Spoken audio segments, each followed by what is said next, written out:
Bismillahirrahmanirrahim. Assalamualaikum warahmatullahi wabarakatuh.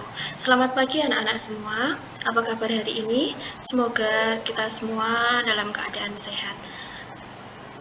Materi pembelajaran tematik hari ini kita memasuki tema 5, subtema 4, pembelajaran 1 ya.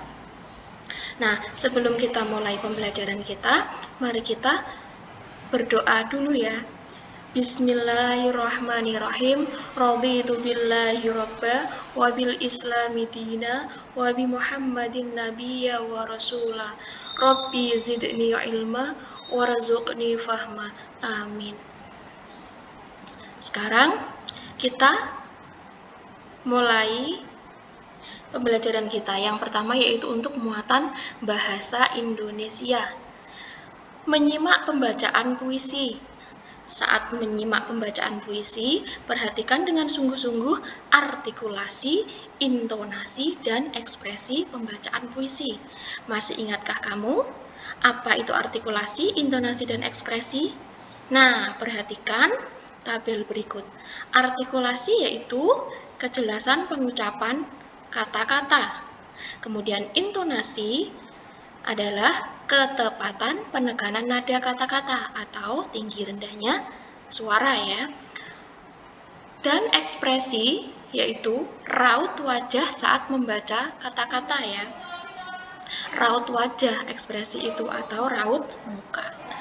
Saat membaca puisi, setiap kata sebaiknya diucapkan dengan perlahan agar terdengar jelas. Pembaca puisi juga harus memerhatikan penekanan suara kata-kata tertentu. Selain itu, ekspresi pembaca puisi juga harus sesuai.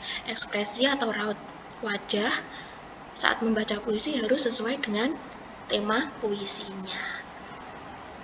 Begitu ya.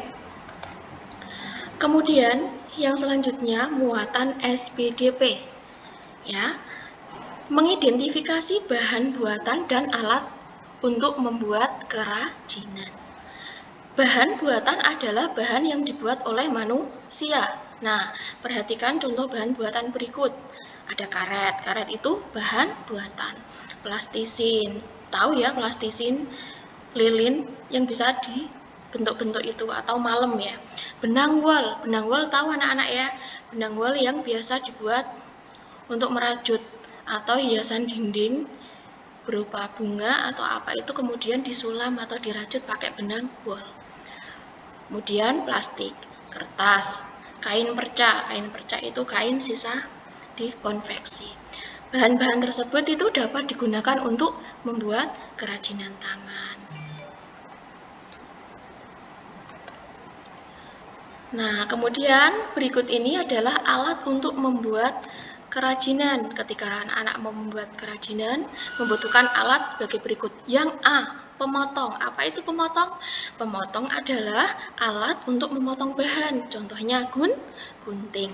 Gunting itu digunakan untuk memotong bahan yang tipis ya, misalnya kertas, kardus, atau kain. Kalau gunting dibuat motong papan bisa nggak? Nggak bisa ya. Gunting itu dibuat motong bahan yang tipis.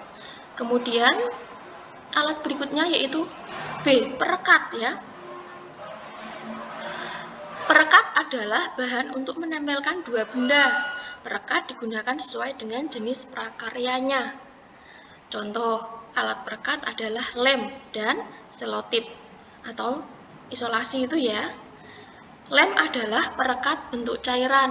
Lem itu bentuknya cair ya.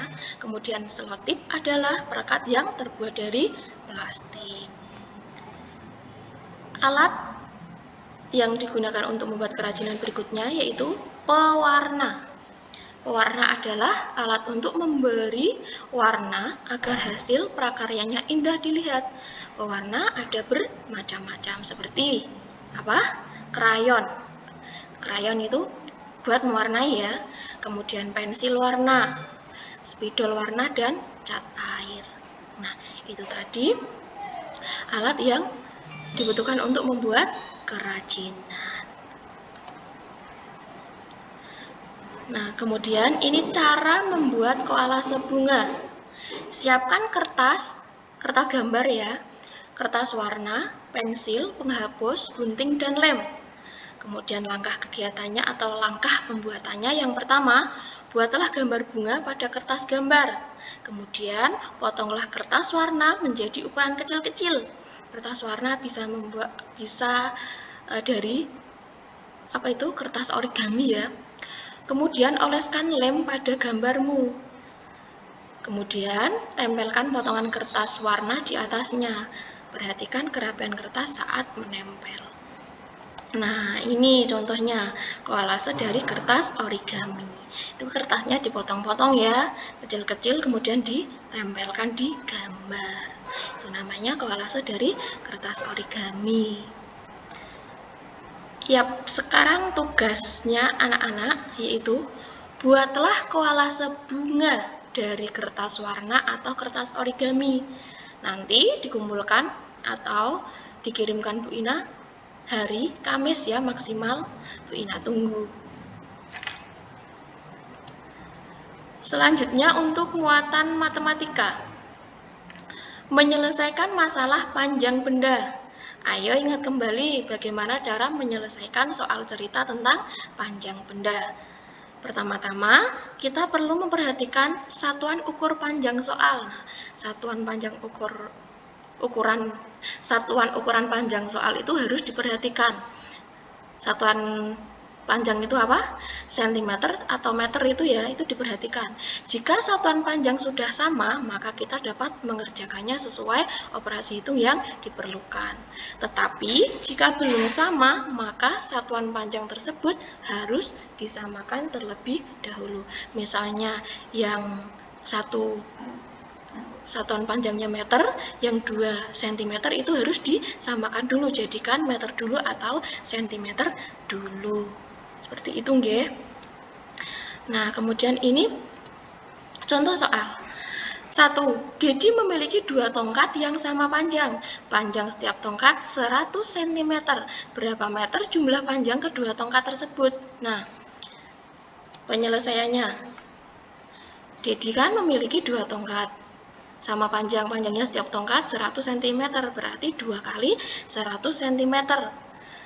Sama dengan 2 kali 100 cm sama dengan 200 cm ya. 200 cm ini. Kemudian cm dijadikan meter ya. 200 cm sama dengan 2 meter. Diingat-ingat lagi. 1 meter itu ada 100 cm ya. Kemudian soal yang kedua. Panjang benang layangan Made 6 meter. Made membeli lagi benang layangan sepanjang 4 meter. Berapa sentimeter panjang seluruh benang layangan Made jika disambungkan? Nah, penyelesaiannya 6 meter ditambah 4 meter ya. Tadi kan Made mempunyai benang layangan 6 meter. Kemudian Made beli lagi 4 meter. 6 meter ditambah 4 meter. Ini satuan panjangnya udah sama ya. Sama dengan 10 meter.